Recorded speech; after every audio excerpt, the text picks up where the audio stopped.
He reached the summit of world tennis, #1, the only Latin American to ever stand there at that time. But years later, when someone asked him about those days, he said something no champion should ever say: "I felt relief when I retired. I wasn't happy playing tennis." 12 milligrams of Rivotril every day. That's what it took for Marcelo Rios to survive the pressure of being a genius. He conquered what took Federer and Agassi years to understand. But while the world applauded, something inside him was breaking. This is the story of the last artist in an era of force, the man who saw the court differently than anyone else, and the price he paid for refusing to play anyone's game but his own. To understand how this happens, we have to go back. December 26th, 1975. Santiago, Chile. A boy was born into a middle-class family, his father an engineer, his mother a teacher. Nothing about his background suggested greatness. No generational wealth, no famous tennis lineage, just a kid who picked up a racket at 11 years old. But at 12, something happened that would define everything. At a junior tournament, Marcelo Rios climbed onto a table in front of everyone and said, "I will be #1 in the world someday. Not I hope, not I dream, I will." Years later, people would call him the Ronaldinho of tennis. Pure magic, minimal effort, maximum impact. He was the antagonist of the modern game, an artist in a world moving toward brute force. While tennis was evolving into a war of power and physique, Rios dominated with intelligence, geometry, and timing. At 5'9", he was one of the smallest players in the top tier. But he made giants look slow. Can a man be the best in the world at something he secretly hates? That question haunted him for years. Here's what most people don't know. Marcelo Rios came from the middle class. His father was an engineer, his mother a teacher, no tennis dynasty, no family fortune. Every dollar he earned alone. At 14 years old, his father sent him to Japan to compete in junior tournaments, alone. No coach, no manager, no family member, just a kid navigating foreign airports, foreign languages, foreign courts. Think about that for a moment. 14, the age when most kids are worried about grades and video games. Marcelo Rios was checking into hotels by himself, eating meals alone, preparing for matches that could define his future. His father believed in one thing: perfection. Winning wasn't enough. Playing well wasn't enough. Only flawless execution mattered. And Marcelo internalized that voice. Even when he won junior matches, if he didn't play his best tennis, he'd sit alone afterward, visibly angry at himself. Not at his opponent, not at the conditions, at himself, for not being perfect. 1993, 17 years old, he became the world's #1 junior player. First box checked, but there was no celebration in his eyes, just the next target. The professional world was different. It wasn't just about talent anymore. It was about playing a role, smiling for cameras, charming sponsors, giving journalists the quotes they wanted, performing a personality. And Marcelo Rios refused. He showed up to press conferences and said as little as possible. He walked away from interviews. He cursed at officials who questioned his calls. He treated the media circus with open contempt. The media called him arrogant. They said he was ungrateful. They said he was wasting his potential with his attitude. But here's the question nobody asked. What happens when you give a 21-year-old the pressure of being a national hero without ever teaching him how to carry that weight? What happens when your entire childhood was about perfection, not connection? What happens when you're wired differently than everyone else, but nobody knows it yet? When you've spent your entire life being told that only perfection matters, when vulnerability feels like weakness, when the world demands you perform a personality you don't have. How do you survive that without armor? He built a wall. Hostility became his defense. Silence became his shield. And behind that armor, he played the most beautiful tennis the world had ever seen. Because on the court, the rules were clear. Perfection was measurable. And he could control everything. 1997, 1998. Rios was unstoppable. He didn't just beat players, he deconstructed them. Let me explain what made him different. Most players at the top level had one or two signature shots. Sampras had his serve. Agassi had his return. Becker had his diving volleys. Rios had something nobody else had, unpredictability built on perfect geometry. The Gillette, that's what fans called it. A drop volley hit with so much backspin that the ball would land, bite into the clay or hard court, and barely bounce. When Boris Becker, one of the greatest serve and volley players in history, played against Rios, he said afterward, "I've never seen anything like that. You can't train for something that shouldn't be possible." Here's why it worked. Rios would wait until his opponent committed forward to the net. Then at the last possible moment, he'd open the racket face, slice under the ball with a cutting motion, and drop it just over the net. The spin was so severe that even if you reached it, you couldn't lift it back over. It would die at your feet. And then there was his backhand. Most players hit a two-handed backhand with their feet planted. Power comes from the legs, from pushing into the shot. Rios did the opposite. He'd leave the ground just before contact. Mid-air, he'd rotate his hips and shoulders, generating torque not from his legs, but from his core and upper body. The result? A backhand with pace and topspin that seemed impossible for someone 5'9". Pete Sampras, after losing to Rios, was asked what made him so difficult to play against. He said, "You never know what's coming. He doesn't play tennis the way tennis is supposed to be played." Stefan Edberg, a Wimbledon champion and one of the most respected voices in tennis, said, "Marcelo Rios is the best player I've ever seen on a court, not the most successful, the best." March 1998, Key Biscayne, Florida. Final match against Andre Agassi. If he won, he'd become the first Latin American to reach #1 in the world.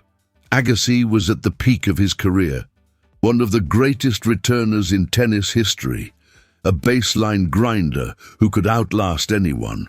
Rios dismantled him, not with power, with intelligence. He changed pace constantly. He dragged Agassi forward, then lobbed him. He hit drop shots from the baseline that Agassi couldn't reach. 6-3, 6-3, 6-4. It wasn't even close. Back in Chile, millions watched. When the final point landed, the country erupted. Families gathered in the streets. Cars honked for hours.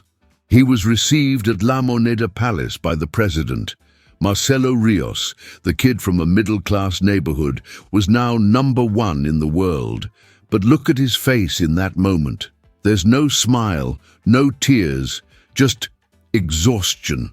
Like a man who just finished a race he never wanted to run. But here's what most people don't know. 2 months before Key Biscayne, Rios played the Australian Open final. It was the only Grand Slam final he ever reached. He faced Peter Korda, a solid player but not considered one of the all-time greats. And Rios lost, badly. 6-2, 6-2, 6-2. One of the most lopsided Grand Slam finals in modern tennis history. He was devastated. But 4 months later, in May 1998, something came out that changed everything. Peter Korda tested positive for nandrolone, a performance-enhancing steroid. The test was taken at Wimbledon, months after the Australian Open. By the rules, Korda's suspension only started from the date of the positive test. The Australian Open title stood. Korda kept the trophy. Rios never got the title. The ATP never stripped it. The ITF never reversed it. Years later, Rios was asked if he thought Korda was doping during the final. He paused, then said, "You don't go from playing like that in the tournament to playing like that in the final unless something changed." When the system allows your one shot at a Grand Slam to be taken by someone who didn't play fair, when the rules protect the guilty and ignore the victim, how do you stay motivated? How do you keep believing the game is worth playing? After that, something changed. Friends said he played differently. Coaches said he trained differently. The fire wasn't gone, but it was dimmer, and his body started to break. By 2003, at just 28 years old, Marcelo Rios announced his retirement. The official reason, chronic back injury. But let me tell you what that actually meant. Stress fractures in his lumbar spine, multiple fractures from years of explosive rotation, jumping backhands, and the torque his body generated with every shot. 4 metal pins were surgically inserted into his spine just to stabilize the vertebrae. 4. To hold together the structure that allowed him to move, to bend, to hit a tennis ball. Years later, in an interview, he said, "Tennis left me destroyed inside. I can't bend the way I used to. I live with pain every single day." Even now, at 48, you can see it.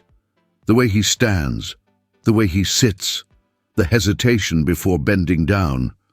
But the physical damage wasn't the whole story. 12 milligrams of Rivotril per day. Let me put that in context. Rivotril is a benzodiazepine used to treat severe anxiety and panic disorders. The standard dose is 0.5 to 2 milligrams per day. Rios was taking 12.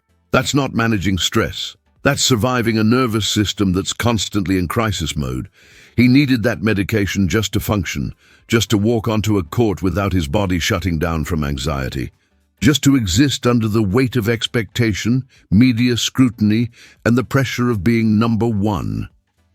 In 2014, more than a decade after retirement, he revealed something most people didn't know. He had been diagnosed with Asperger's syndrome as a child, and again during his playing career, during a Davis Cup match.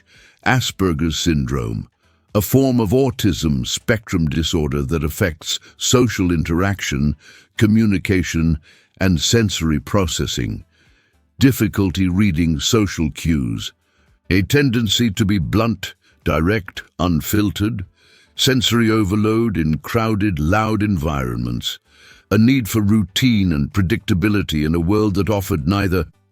Suddenly, everything made sense. The arrogance the media talked about. It wasn't arrogance. It was a man trying to navigate a world where every social interaction felt like a test he didn't have the answers to. The hostility toward journalists. It wasn't cruelty. It was a defense mechanism.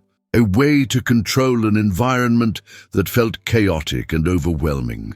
Imagine being wired differently than everyone around you, but not knowing why. Imagine having a mind that processes the world in patterns, geometry, and logic, but being forced to perform emotions you don't naturally feel. Imagine being called cold, rude, ungrateful, when you're simply trying to survive. 2013. Marcelo Rios was rushed to intensive care.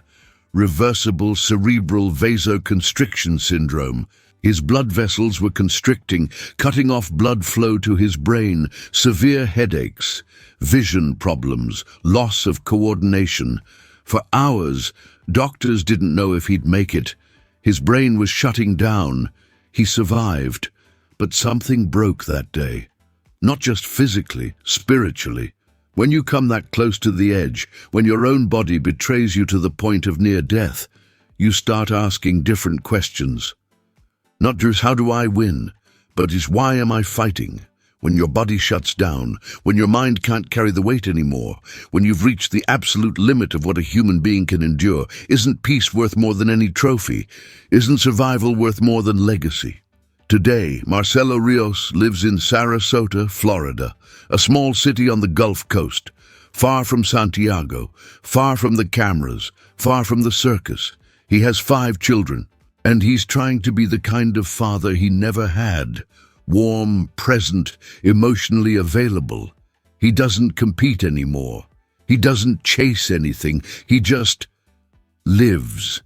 And when people ask if he regrets not winning a Grand Slam, he says the same thing every time.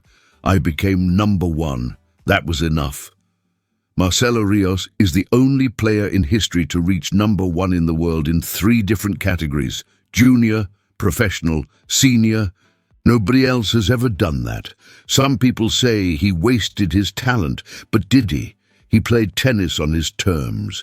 He refused to smile when he didn't feel like smiling. He refused to lie in press conferences. He refused to pretend the sport brought him joy when it didn't. The question isn't whether he wasted his talent. The question is, what does it mean to waste a life lived authentically? He reached the top of a sport he didn't love. He survived a mind that worked differently than everyone else's. He carried a body that eventually gave out, and when it was over, he chose peace. Marcelo Rios was the last artist in an era of force, the purest number 1 the sport has ever seen. A genius who conquered everything his talent allowed, but whose body and mind weren't built for the circus. So, here's the final question. If you had his talent, would you have accepted the rules of the circus? Or would you have chosen your own peace, no matter the cost?